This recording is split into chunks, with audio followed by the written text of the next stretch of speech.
Nikola Tesla was born in a village called Smijan in today's Republic of Croatia. Nikola's father was a devout Orthodox priest who wished his son to follow the priesthood. His mother, on the other hand, was an innovator herself.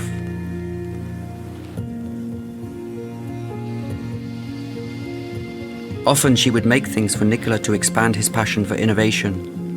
She encouraged him to use his imagination while she made new tools for the home.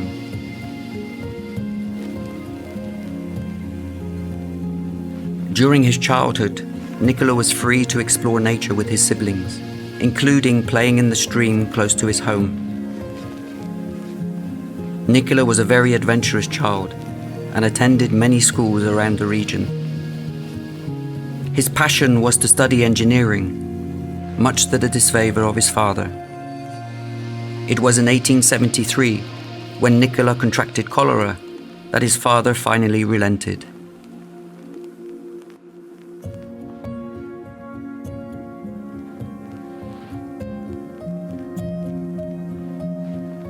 Promising his son that if he recovered from his illness, he would allow him to go to university in Austria.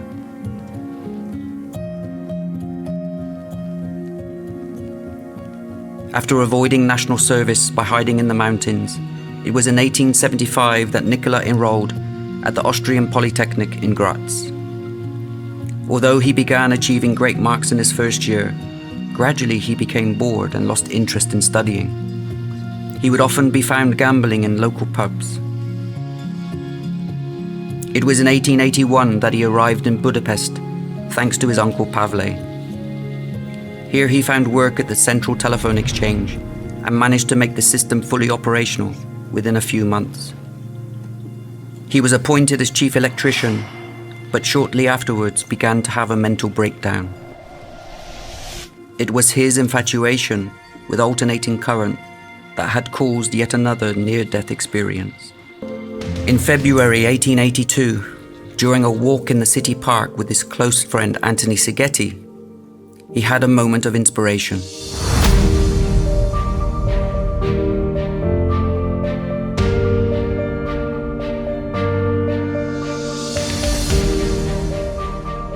While reciting Goethe's Faust,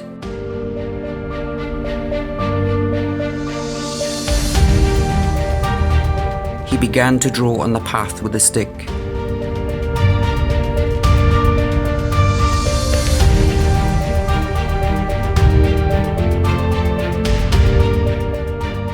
It was the solution to alternating current that would take another 6 years to fully master. Finally, he knew the answer to all his questions and would begin his quest to create the AC motor. Later in 1882, Nikola set off for Paris and began working at an Edison lighting factory at Ivry-sur-Seine.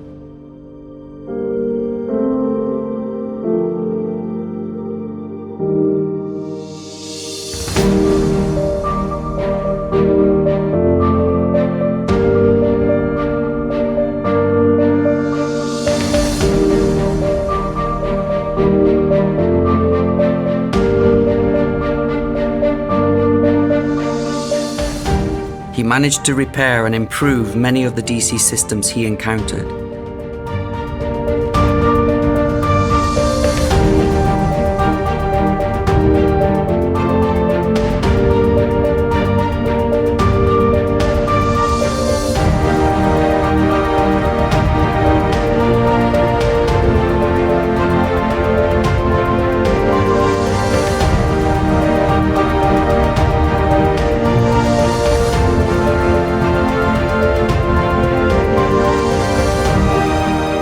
Even managed to prove his own alternative concept, but no one really understood the value of it.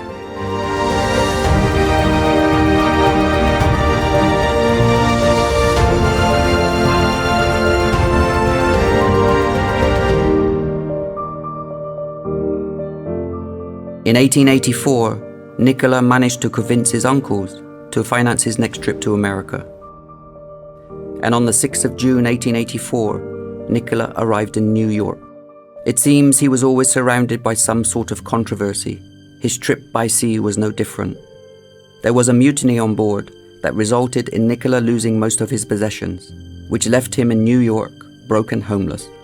Fortunately, he had a letter addressed to Thomas Edison, recommending him for a position in the company. His first project with Edison was to repair the electrics on board the ocean liner Oregon. After successfully repairing the alternators, Nikola had impressed Edison.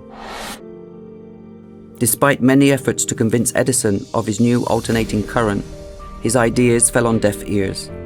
It was on May the 10th, 1887, his long-standing friend Anthony Szigeti joined Tesla in New York. By that time, Nikola had formed Tesla Electric Company. His trusted friend Anthony joined him at the Liberty Street laboratory as his assistant.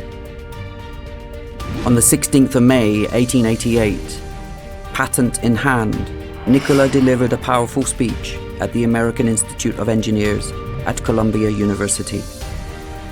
At this time, Nikola had reached the attention of other industrialists, including George Westinghouse, and it was in July 1888 that Westinghouse acquired the patent rights to Tesla's AC motor. Tesla continued his quest to explore high frequencies and lighting. He created the first X-ray images in November 1890, but became obsessed with the transmission of energy through the air. In the same year, Nikola forfeited the royalty rights to his induction motor agreement with Westinghouse. Whether this was an intentional tactic of Westinghouse, we will never know. Nikola continued to play with high-frequency energy and spent many hours in his laboratory experimenting with new gadgets to improve the lives of others. Nikola's induction motor went on to be installed at Ames power plant in 1891, another first at the time. The polyphase system went on to set the benchmark for energy transmission at that time. Nikola Tesla was a receiver of information. His mind was open to the ways of the world, and he knew how his wisdom could benefit humanity. He was also interested in Eastern philosophies and exploring the etheric field.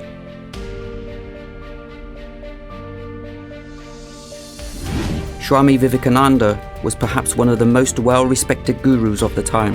In 1893, Vivekananda was asked to speak at the World's Parliament of Religions.